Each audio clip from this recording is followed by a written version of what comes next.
Captain Jack Harrison stood on the bridge of the ESS Liberty, watching the stars through the main screen. His ship was humanity's first real warship built for space combat. It wasn't much compared to what was coming, but it was all they had.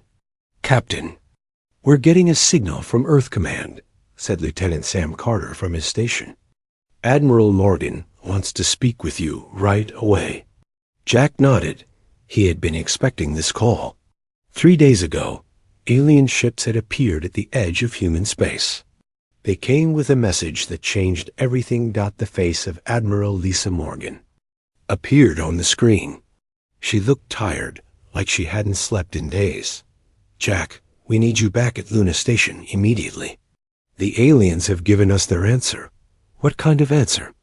Jack asked, though he already knew it wouldn't be good. "The kind that means we're going to war." 2 hours later, Jack sat in the war room at Luna Station. Around the table were Earth's top military leaders and government officials. The alien messenger stood at the far end of the room. It was tall, made of what looked like living crystal, and its voice sounded like breaking glass.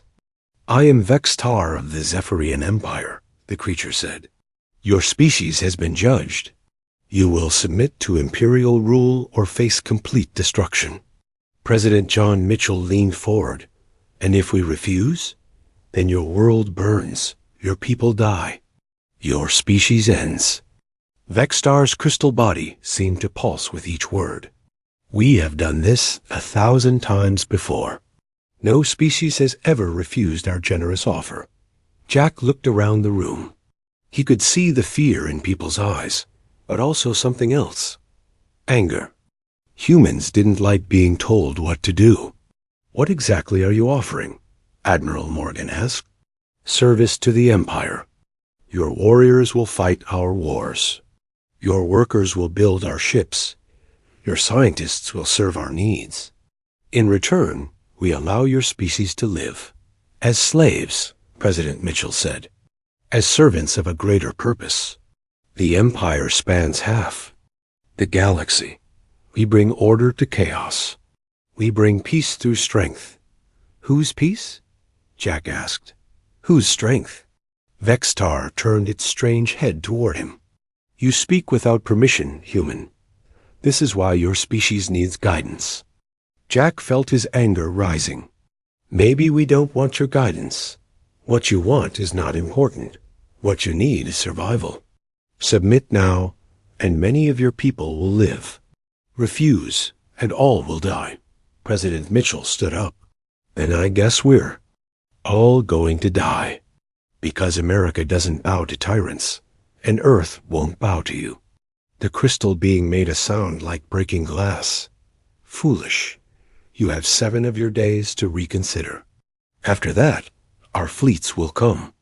After Vextar left, the room fell silent. Finally, Admiral Morgan spoke. "We all know what this means. We're going to fight an empire that controls hundreds of worlds. They have technology we can barely understand. They have ships that could destroy our entire fleet without breaking a sweat. So what do we do?" asked General Bob Hayes. "We do what humans have always done," President Mitchell said. "We fight anyway." Dr. Kevin Walsh had been working in the underground labs beneath Luna Station for 6 months. He wasn't supposed to be there, but his security clearance was high enough that nobody asked questions. He was studying pieces of alien technology recovered from crashed scout ships. "Dr. Walsh?" Colonel Amy Rodriguez appeared at his lab door. "I need to see what you've been working on." Kevin looked up from his computer screen. "It's not ready yet. I'm still running tests. We don't have time for more tests. The Empire just declared war on us. Whatever you found, we need to know now." Kevin saved his work and turned to face her. "I think I know why the aliens are so confident. Their technology is controlled by something like a neural network. Every ship, every weapon, every tool they use is connected to a central intelligence system. That doesn't sound like good news for us. Actually, It might be the best news we've ever heard. Kevin pulled up a new screen showing brain wave patterns. I've been testing human volunteers with the alien technology. Something amazing happens when we touch their systems. What kind of something? We can control them. Not just use them, but actually take control of them. It's like our brains operate on a frequency that interferes with their neural networks. Colonel Rodriguez stared at the screen. Are you telling me humans can hack alien technology just by touching it? Not all humans, but a lot of them. Maybe. 1 in 10 has the ability. It's like we're naturally immune to their control systems. Have you told Admiral Morgan about this? I was waiting for more data, but if we're going to war... Kevin shrugged. I guess she needs to know now. 20 minutes later, Kevin stood in front of the same war room where Vextar had delivered his ultimatum.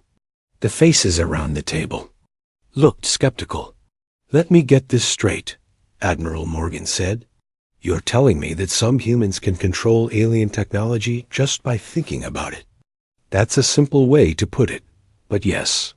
The alien systems seem to recognize human neural patterns as administrative commands. We don't know why, but it works. How many people have this ability? In my tests, about 12% of humans show some level of compatibility. With training, that number might go higher. President Mitchell leaned back in his chair. So we might have a secret weapon after all. It's not exactly a weapon, Kevin said. It's more like a key. A key that opens every lock in the alien empire. Admiral Morgan smiled for the first time in days. Doctor, I think you just gave us a fighting chance. 3 days later, Captain Jack Harrison received his orders. The Liberty and Earth Small fleet would meet the first alien ships at the edge of the solar system. Their job was simple: delay the enemy as long as possible while Earth prepared its defenses. Jack looked at the orders again. Hidden in the official language was a reference to something called Operation Mindbreach. He didn't know what it meant, but he had a feeling it was connected to Dr. Walsh's discovery. Captain, Lieutenant Carter called from his station. Long-range sensors are picking up alien ships. They're big, sir, really big. Jack nodded. How? Long until they reach us? 6 hours, maybe 7. Then we'd better get ready. Jack turned to his crew. Listen up, everyone. We all know what we're facing. The aliens think we're going to roll over and play dead. They think humans are weak and scared. He looked around the bridge at the faces of his crew. Young faces, mostly. Kids who had signed up to explore the stars, not fight a war against an alien empire. They're wrong, Jack continued. We're not weak. We're not scared. We're human. And we're going to show them what that means. The crew nodded, but Jack could see the fear in their eyes. He felt it too. In 6 hours, they would face an enemy that had conquered half the galaxy. The smart thing would be to surrender. But humans had never been accused of being smart when it came to picking fights they couldn't win. They had always been good at fighting anyway. Battle stations, Jack ordered. Let's go meet our new neighbors. The alien ships were massive. Jack Harrison had seen the intelligence reports, but seeing them with his own eyes was different. The smallest enemy vessel was 3 times the size of the Liberty. The largest looked like a floating city. Weapons range in 30 seconds, reported Lieutenant Carter. Jack nodded. His small fleet of 12 human ships faced 30 alien vessels. The math was not in their favor. But Dr. Walsh had sent a team of specialists to each ship, people who might be able to use the alien technology against them. This is War Prime Zekthil of the Zephyrian Empire, came a voice over the communication system. Surrender now, and you will be granted quick deaths. Jack keyed his microphone. This is Captain Jack Harrison of Earth. We have a counteroffer. How about you turn around and go home? There was a pause. Then alien laughter, a sound like metal scraping against stone. Your species amuses me, human. We will take pleasure in your destruction. Fire at will, Jack ordered. The Liberty's weapons opened up, joined by the other human ships. Their missiles and energy beams struck the alien vessels, but the enemy. Shields absorbed the attacks without trouble. The alien return fire was devastating. 2 human ships disappeared in balls of flame. Shields down to 40%, Carter reported. We can't take much more of this. Where's Dr. Walsh's team? Jack asked. Working on it, sir. They're trying to interface with the alien targeting systems we captured. On the lower deck of the Liberty, Specialist Tony Brooks had his hands pressed against an alien control panel. The device looked like a cross between a computer and a living thing, with cables that pulsed like veins. Come on, he whispered. Work with me here. The alien technology felt strange under his fingers. It was warm and seemed to respond to his thoughts. Tony had always been good with computers, but this was different. It was like the machine was reading his mind. Suddenly, the panel came alive. Information flowed into his brain, not through his eyes or ears, but directly into his thoughts. He could see the alien fleet, their weapons, their targeting systems, and he could control them. I'm in, he said into his headset. I can see their whole network. Can you turn their weapons off? Came Jack's voice. Better than that. I can turn them around.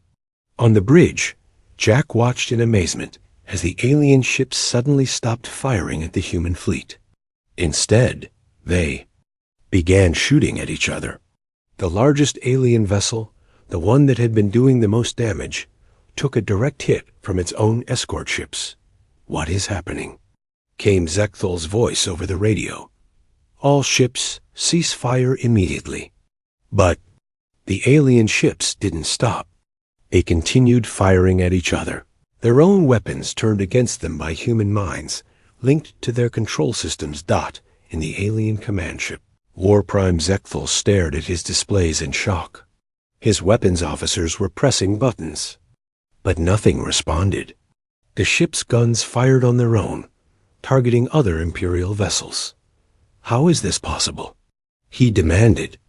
Sir, we're detecting some kind of neural interference, reported his science officer. The humans appear to be controlling our systems directly. That's impossible. No species has ever been able to interface with our technology. Nevertheless, sir, they're doing it. Our entire fleet is compromised. Zechthel looked at the tactical display. Half his ships were already destroyed, not by human weapons, but by their own fleet firing on itself. The humans had turned their greatest strength into their greatest weakness. Retreat, he ordered. All ships retreat immediately. But even the retreat order failed to reach most of his ships. The humans were jamming their communications, using their own systems against them. Back on the Liberty, Jack watched the alien fleet tear itself apart. It was incredible and terrifying at the same time. The humans had barely fired a shot, yet they were winning. Captain, came Tony's voice over the intercom. I think we should capture one of their ships. I can keep control of it, and we might learn something useful. Do it, Jack ordered. 20 minutes later, the battle was over. Of the 30 alien ships that had attacked the human fleet, only 3 escaped. The rest were either destroyed or captured. The humans had lost only 4 ships, and those were destroyed in the first minutes before the alien systems were compromised. On Earth, Admiral Morgan received the battle report with amazement. They did what? They turned the alien fleet against itself, reported Colonel Rodriguez. Dr. Walsh's people were able to control the alien ship's weapons and systems. It was a complete victory. And the aliens? The survivors are heading back to their territory. But Admiral, this changes everything. If we can control their technology, then their numerical advantage doesn't matter. Morgan nodded. Get me Dr. Walsh. We need to expand this program immediately. Dr. Walsh was already working on it. In the days following the battle, he had dozens of new volunteers for testing. The discovery that humans could control alien technology had spread through the military like wildfire. It's not just weapons, he explained to a room full of officers. We can control their communications, their navigation, their life support systems. Every piece of technology they have is vulnerable to human interference. How many people can do this? Asked General Hayes. We're finding more every day. It seems like any human with strong pattern recognition skills can learn to interface with their systems. Gamers, programmers, puzzle solvers. The better someone is at thinking in complex patterns, the easier it is for them to control alien technology. What about their other worlds? Admiral Morgan asked. Can we affect ships that aren't near us?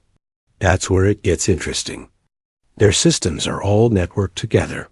If we can access one part of their network, we might be able to reach other parts. Their technology is so integrated that it's all one big system. Colonel Rodriguez leaned forward. Are you saying we could potentially control alien ships on the other side of the galaxy? Theoretically, yes. But we'd need to establish a connection first. Admiral Morgan smiled. Then I guess we need to capture more alien ships. The next few weeks saw a dramatic change in the war. Every time alien ships approached human space, they found themselves fighting their own technology. Human specialists, working from captured alien equipment, turned Empire weapons against Empire ships. But more importantly, they began to understand the true scope of the alien network. The Zephyrian Empire wasn't just a collection of worlds. It was a single vast computer system that connected every planet, every ship, every device across hundreds of light years. It's like they built their own weakness into their strength, Dr. Walsh explained to President Mitchell. They made everything connected and automated. It probably seemed like a good idea at the time, but now we can use it against them? Not just against them. We can use it to reach other species in the Empire. The network carries communications to every world under their control. You mean we could talk to the people they've conquered? Exactly. And if we can talk to them, we can teach them what we've learned. President Mitchell looked thoughtful. How many species are under their control? Intelligence suggests hundreds, maybe thousands. Most were conquered so long ago that they don't remember being free. But they might want to be free again? Dr. Walsh nodded. Everybody wants to be free. They just need to know it's possible. On his captured alien command ship, Captain Harrison was learning to navigate the Empire's network. The ship's systems were incredibly advanced, but they responded to his thoughts like extensions of his own body. Captain, Lieutenant Carter called from the alien communication station. I'm picking up signals from deep inside Empire space. It looks like there's fighting on several worlds. Jack looked at the tactical display. Red dots indicated conflict across dozens of star systems. Fighting between who? Hard to tell, sir. But some of these signals are coming from planets that were supposed to be completely under Empire control. Jack smiled. Sounds like word is getting out. Sir, the Empire conquered all those worlds by convincing them they had no choice. But now they're seeing that humans can fight back and win. That changes everything. Carter looked confused. How do you mean, sir? Hope is contagious, Lieutenant. Once people see that the Empire can be beaten, they start thinking about beating it themselves. Jack turned back to the display, showing the growing unrest across the Empire. The fire of human defiance was spreading faster than anyone had expected. Soon, the Empire would have much bigger problems than one small human world.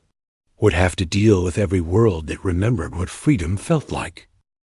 Danny Price had been a hacker before the war started. He had spent his teenage years breaking into computer systems just to see if he could do it. Now, at 25, he was breaking into an alien empire instead. Target acquired, he said into his headset. He was sitting in a captured alien ship, his hands pressed against control panels, that looked like they were grown rather than built. I'm accessing the Kepler sector network now. Around him, a dozen other human specialists worked at similar stations. They called themselves Network Warriors, and they were fighting a war unlike anything in human history. Instead of bullets and bombs, they used thoughts and willpower to turn the Empire's own systems against itself. I've got control of the orbital defense platforms around Zirion 4, reported Nina Bell from her station. Turning them offline now. Traffic control system compromised on Vega 7, added Pete Johnson. All Imperial ships are being redirected to crash into each other. Danny smiled as he worked his way deeper into the alien network. It was like a vast ocean of connected systems, and humans were swimming through it like sharks. Every world they touched fell into chaos as their own technology turned against them. "Danny, we've got a problem," came Colonel Rodriguez's voice through the speakers. "Intelligence reports that the Empire is mobilizing their core fleets. These are ships that haven't fought in centuries, but they're big and heavily armed." "How big?" Danny asked. "Some of them are the size of small moons." Danny paused in his work. "Can we reach them from here?" "That's what we need to find out. If we can't control their core fleets, they might be able to cut off our network access and end this war quickly." "Give me a few minutes," Danny said. He closed his eyes and let his consciousness flow deeper into the alien network. The system was incredibly vast, but he was getting better at navigating it. He could feel the connections stretching across light years, linking worlds and fleets in a web of control. There, deep in the network, he found what he was looking for. The core fleet systems were there, just like everything else. But they were different, older, more heavily protected. "I can see them," he reported. "But their systems are more complex than anything we've dealt with before. It's like they have extra layers of security." "Can you break through?" Danny probed the defenses carefully. They were strong, but they were still based on the same neural network technology as everything else in the Empire. "Yeah, I think so. But I'm going to need help. A lot of help." Within hours, Earth's best network warriors were working together, combining their abilities to crack the core fleet defenses. It was like solving a puzzle that fought back, but humans had always been good at solving puzzles.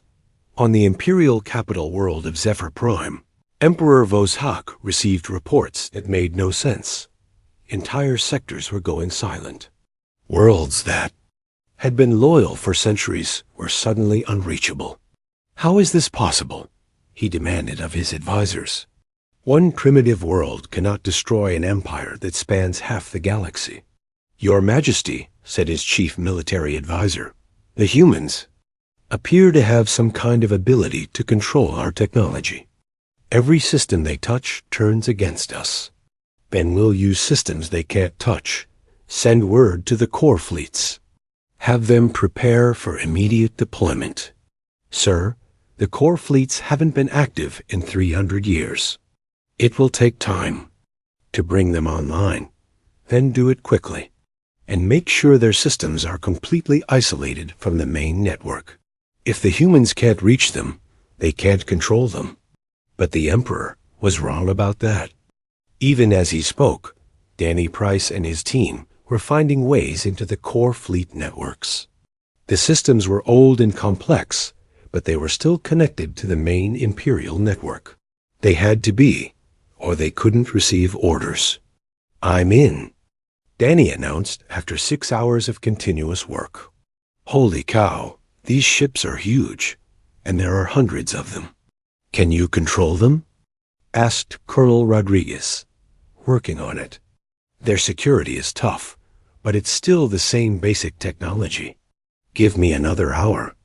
As Danny worked, other human teams were spreading chaos throughout the Empire. On world after world, the local populations watched in amazement as their Imperial overseers lost control of their own equipment. Sergeant Grace Taylor was leading one of these efforts from a captured command ship. She had been a social worker before the war, good at talking to people and understanding their problems. Now she was talking to entire worlds. "This is the Free Earth Alliance," she broadcast over the Imperial Communication Network. "We know you're listening. We know you remember what freedom was like before the Empire came." The responses came slowly at first. A few words from a mining world, a question from a farming colony.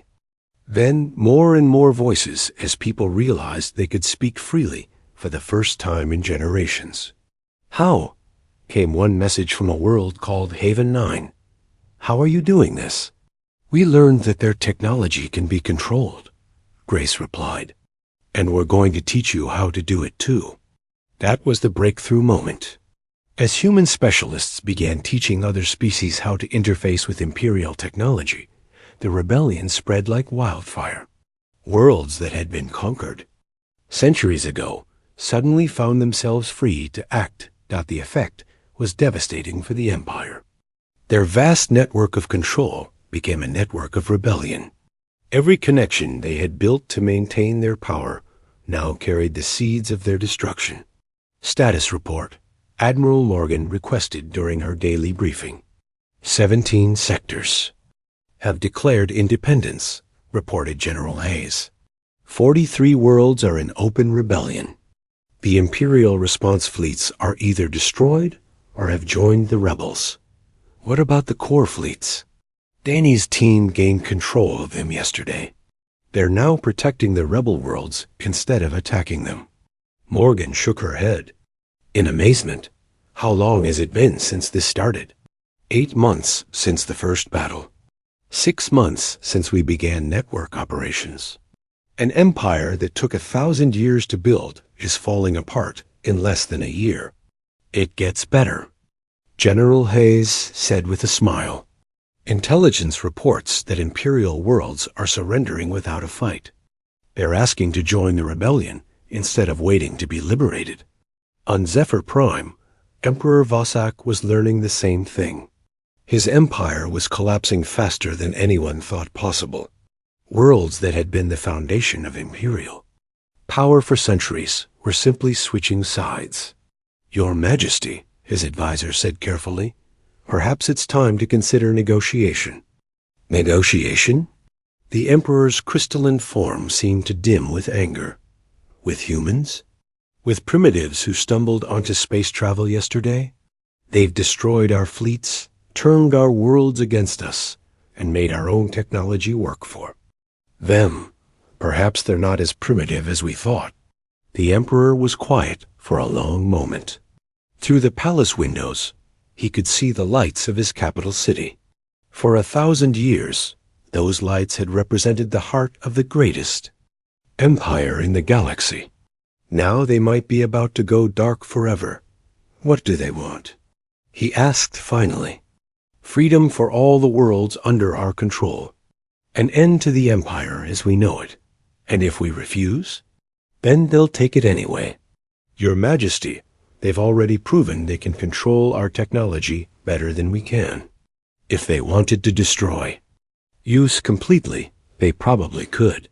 Captain Harrison was leading a fleet of liberated ships toward the Imperial core worlds. His task force included vessels from 20 different species, all working together for the first time in centuries.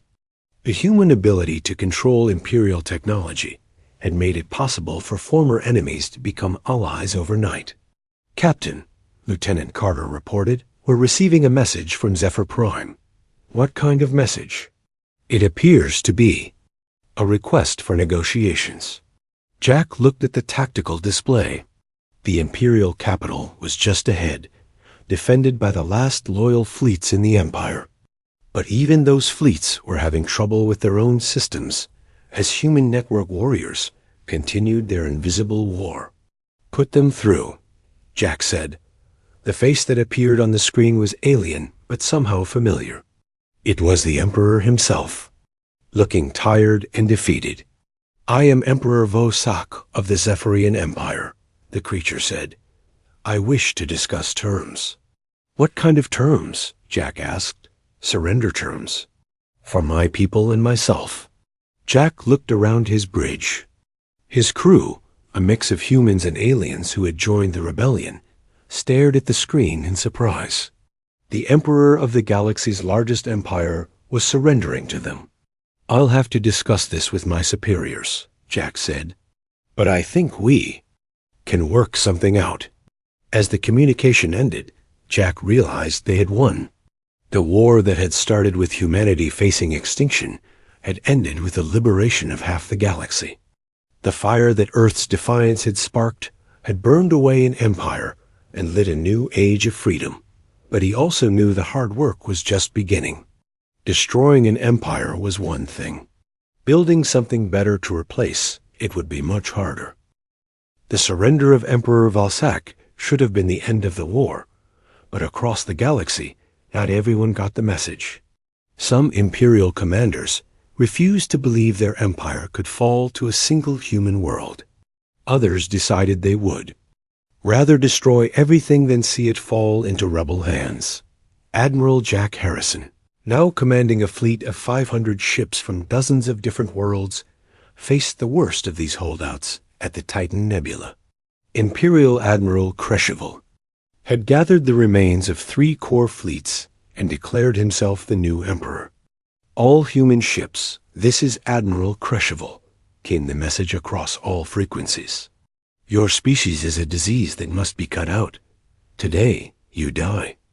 Jack looked at his tactical display. The Imperial forces still outnumbered his fleet 2-1, and their ships were bigger. But he had advantages they didn't understand yet. "This is Admiral Harrison," he replied. "You can surrender now, or you can surrender later. Either way, this ends today. Humans are arrogant for such a weak species." "Maybe, but we're the weak species that destroyed your empire." The battle began differently from the earlier fights. Kreshevel had learned from the other defeats. His ships operated with isolated systems, not connected to the main network.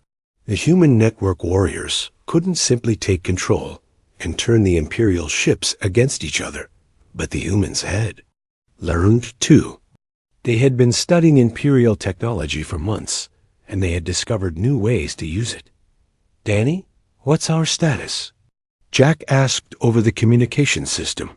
"Their ships are isolated, but they still need to communicate with each other," came Danny Price's voice from the network warfare ship. "I can't control their weapons, but I can mess with their communications and navigation." "Do it." Across the Imperial fleet, ships suddenly found themselves unable to talk to each other.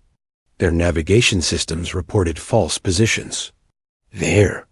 Sensors showed targets that weren't there, and missed targets that were. The isolated systems that were supposed to protect them became a weakness as ships couldn't coordinate their attacks. Commander Pete Johnson was leading a strike force of fast attack ships against the Imperial flank. His squadron included pilots from 6 different species, all flying captured Imperial fighters that had been modified by human engineers. "Remember," he told his pilots, "we're not trying to destroy them. We're trying to capture them. Every ship we take intact is one more ship for the good guys." The attack began with precision strikes on the Imperial engines and weapons. Human pilots, working with alien navigators who knew the enemy ship designs, disabled rather than destroyed. It was harder than simply blowing things up, but it was more effective in the long run. On the Imperial flagship, Admiral Kreshevel watched his fleet fall apart around him. Ships that should have been working together were firing on empty space. Communications were filled with false reports and garbled messages. His tactical display showed chaos where there should have been order. "Sir," reported his communications officer, "we're detecting human infiltration teams on decks 7, 12, and 15. How did they get aboard?" "Unknown, sir. They seem to have used our own transport systems." What Kreshevel didn't know was that human boarding teams were using a new tactic. Instead of fighting their way onto enemy ships, they were simply teleporting aboard using the Empire's own matter transportation systems. The network warriors would take control of a transport pad for just long enough to send a team through, then cover their tracks. Sergeant Grace Taylor led one of these boarding teams through the corridors of an Imperial dreadnought. Her team included humans and aliens working together, all trained in the new combat techniques that Earth had developed. "Remember, we want prisoners, not bodies," she told her team. These people were following orders. Now we need to show them there's a better way. The Imperial crew they encountered seemed more confused than hostile. Many had never seen actual combat before. The Empire had been so dominant for so long that most of their military was used to easy victories against helpless enemies. "Drop your weapons," Grace called out to a group of Imperial Marines. "This war is over. Your Emperor has already surrendered." "That's impossible," one of them replied. "The Empire is eternal. The Empire is history. But you don't have to be." One by one, the Imperial soldiers laid down their weapons. They had heard rumors about the human ability to control their technology, but seeing it in person was different. When their own weapons refused to fire, and their armor stopped responding to their commands, resistance seemed pointless. Back on the flagship bridge, Admiral Cresheval made a desperate decision. If he couldn't win the battle, he would at least deny the humans their victory. He activated the ship's self-destruct system. Nothing happened. "Sir," his weapons officer said quietly, "the self-destruct has been disabled." "By who?" "By the ship's computer, sir. It says it's under new management." On the screen, a human face appeared. It was Danny Price, smiling from his network warfare. "Station." "Hi there," Danny said cheerfully. "Sorry about the inconvenience, but we're taking over now. Please remain calm, and someone will be with you shortly to discuss surrender terms."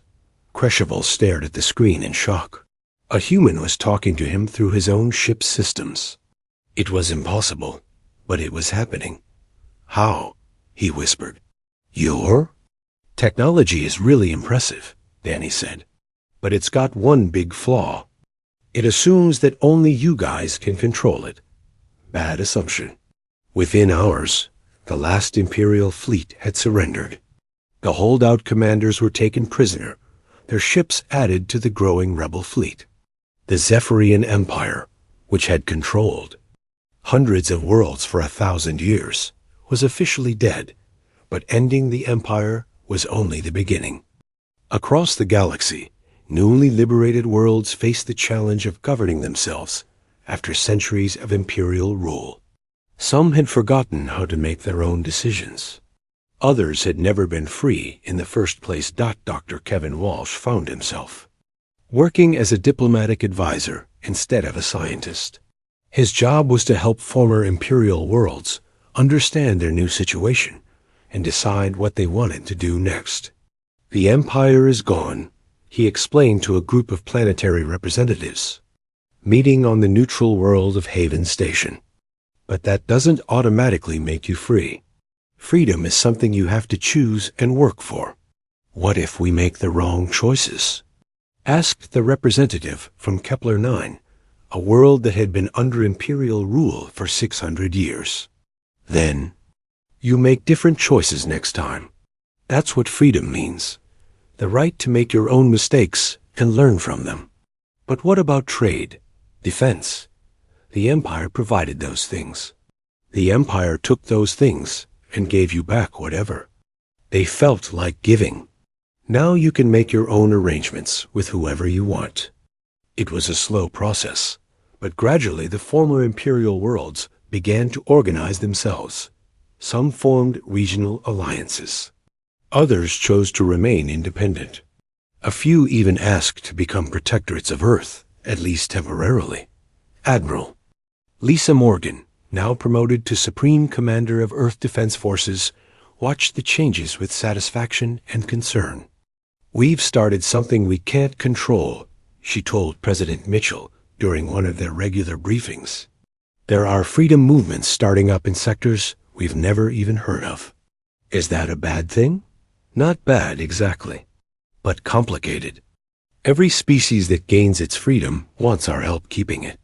Every world that overthrows its government wants Earth to recognize their new one. We're becoming the center of a galactic government without ever meaning to. And you think that's a problem? Morgan considered the question. I think it's a responsibility we never asked for. But maybe that makes us the right people for the job. On his flagship, Admiral Harrison was dealing with the same issues on a practical level. His fleet had grown from 12 human ships to over 1,000 vessels from 40 different species. Managing that many different cultures and technologies was a challenge unlike anything Earth had ever faced. Admiral, Lieutenant Carter called from his station. We're receiving a priority message from the Andromeda sector. 3 star systems are requesting immediate assistance against what they're calling Imperial remnants. How far away? 2 weeks at maximum speed. Jack looked at his star charts. The rebel forces were spread thin across hundreds of light years, trying to maintain peace in a galaxy that was still adjusting to freedom. Every day brought new requests for help, new crises to resolve.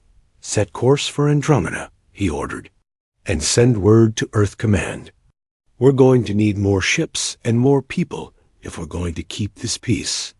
As his fleet jumped to hyperspace, Jack thought about how much had changed since that first alien ultimatum. Humanity had gone from facing extinction to becoming the guardians of galactic freedom in less than 2 years. It was a responsibility that weighed heavily on everyone involved. The Imperial remnants turned out to be a group of former Imperial governors who had declared themselves independent warlords. They were using stolen Imperial technology to terrorize local populations and demand tribute. It was exactly the kind of problem that the new galactic order couldn't ignore. They're using modified Imperial cruisers, reported Commander Tony Brooks from his reconnaissance ship. But they've isolated their systems, no network connections at all. Smart, Jack replied. They learned from what happened to the Empire. But let's... 5 years had passed since the fall of the Zephyrian Empire. The galaxy was a very different place now, and so was Earth. Admiral Jack Harrison, now retired from active military service, stood on the observation deck of Luna Station watching. Ships from dozens of worlds come and go.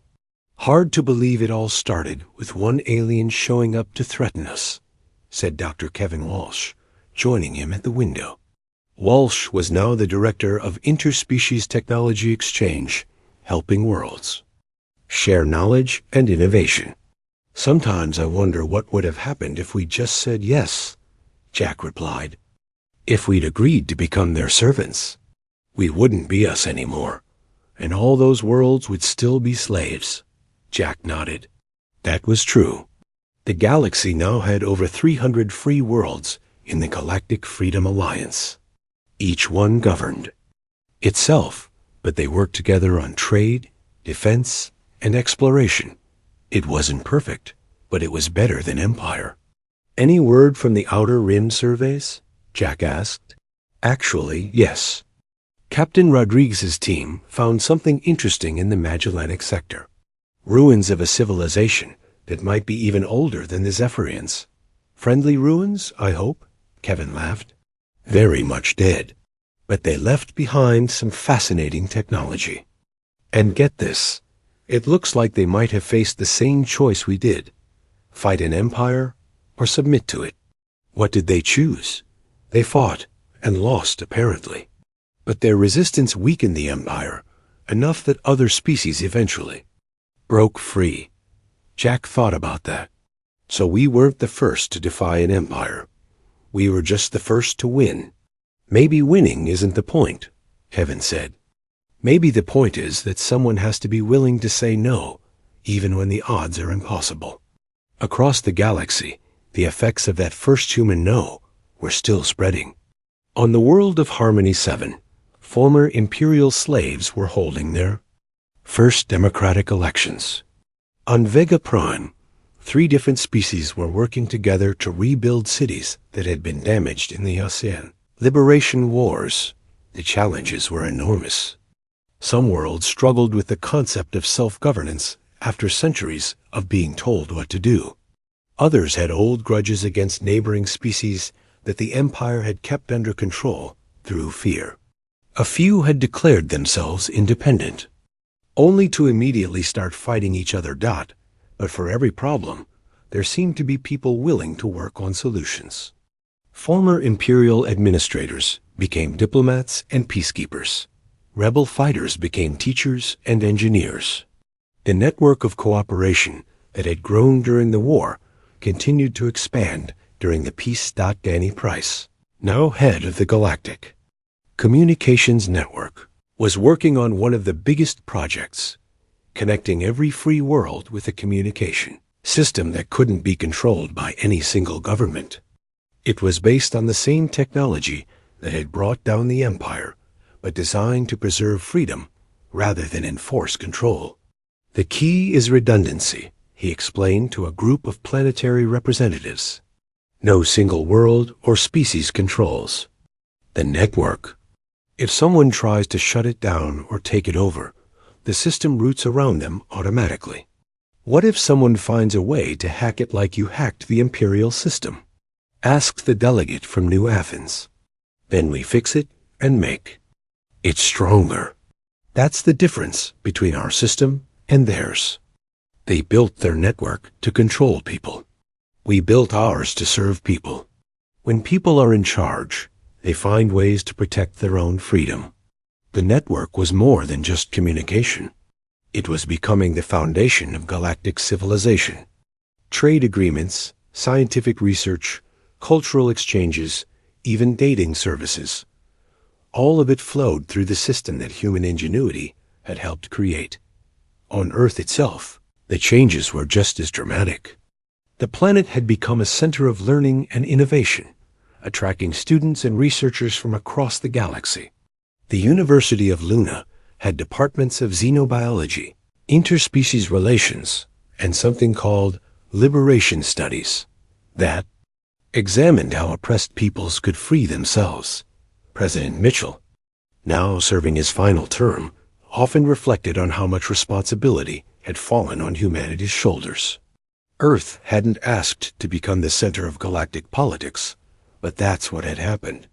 "We've got a good problem," he told Admiral Morgan during one of their regular meetings. "Too many worlds want to join the Alliance. We can barely keep up with the paperwork." "It's not really our choice to make anymore," Morgan replied. "The Alliance Council has representatives from 50 different worlds now. They make the decisions about new members." "Good. That's how it should be. We started this thing, but it belongs to everyone now." That was perhaps humanity's greatest achievement, knowing when to step back. Earth had the power to dominate the new galactic order, but chose not to. Instead, humans worked to make sure that every species had a voice and every world had a choice. The former, Emperor Vosek, had become an unlikely symbol of this new approach. After his surrender, he had expected to be executed or imprisoned. Instead, he was offered a choice: exile or service to the new galactic community.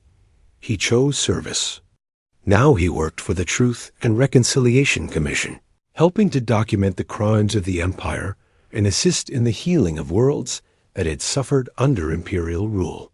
It was hard work, facing the consequences of 1,000 years of oppression, but it was necessary work. The Empire fell because it was built on a lie, he said in one of his reports. The lie that some species are naturally superior to others, that freedom is too dangerous for most people to handle. The humans showed us that the lie was false. Every species can be free if they choose to be. Captain Grace Taylor, now running refugee assistance programs, saw the truth of that statement every day. Her job was helping former Imperial slaves adjust to freedom, and it was both heartbreaking and inspiring. Freedom is scary, she often told new arrivals at the resettlement centers. When you've been told what to do your whole life, making your own choices feels overwhelming. But it gets easier with practice. Some never adjusted. They begged to be given orders, to have their decisions made for them. But most eventually learned to value their independence, even when it was difficult. Children adapted fastest, often, teaching their parents about the possibilities that freedom offered. Got the biggest success stories came from worlds that had maintained some memory of pre-imperial culture. These planets often became leaders in the new galactic community, their experience with both oppression and liberation making them valuable mediators and advisors. Got 10 years after the first battle, Admiral Harrison was invited to speak at the dedication of the Galactic Freedom Memorial on Luna. The monument honored all those who had died in the liberation wars, human and alien alike. But it also celebrated something more important, the idea that freedom was worth fighting for. "We didn't win this war because we were stronger," he told the assembled crowd. "We won because we refused to accept that might makes right. We proved that a small group of free people can overcome any tyranny, no matter how powerful it seems." In the audience, he could see faces from dozens of different worlds. Some had been imperial citizens. Others had been slaves. A few had been enemies during the war. Now they were all part of the same community, the same hope for a better future. The Empire fell not because we destroyed it, but because we offered something better. We showed the galaxy that cooperation is stronger than conquest, that diversity is stronger than uniformity, that freedom is stronger than fear. After the ceremony, Jack walked through the memorial gardens with his old crew from the ESS Liberty. Many of them now held important positions in the galactic government, but they still got together whenever possible to remember where it all started. "Do you think it will last?" Lieutenant Carter asked. He was now Admiral Carter, in charge of the Alliance Defense Force. "Nothing lasts forever," Jack replied, "but that's okay. The important thing is that we proved it's possible. Future generations will face their own challenges, make their own choices, but they'll know that freedom is an option, because we showed them it was." As they walked, Jack thought about all the changes the galaxy had seen. Hundreds of worlds working together instead of being dominated by one empire. Billions of people making their own decisions instead of following orders. It wasn't perfect. There were still conflicts, still problems, still people who chose oppression over freedom. But the fire that Earth's Defiance had sparked was still burning. On every world where people dreamed of something better, where they refused to accept that things had to stay the way they were, the flame of freedom continued to spread. The Zephyrian Empire was gone, reduced to ruins and historical records.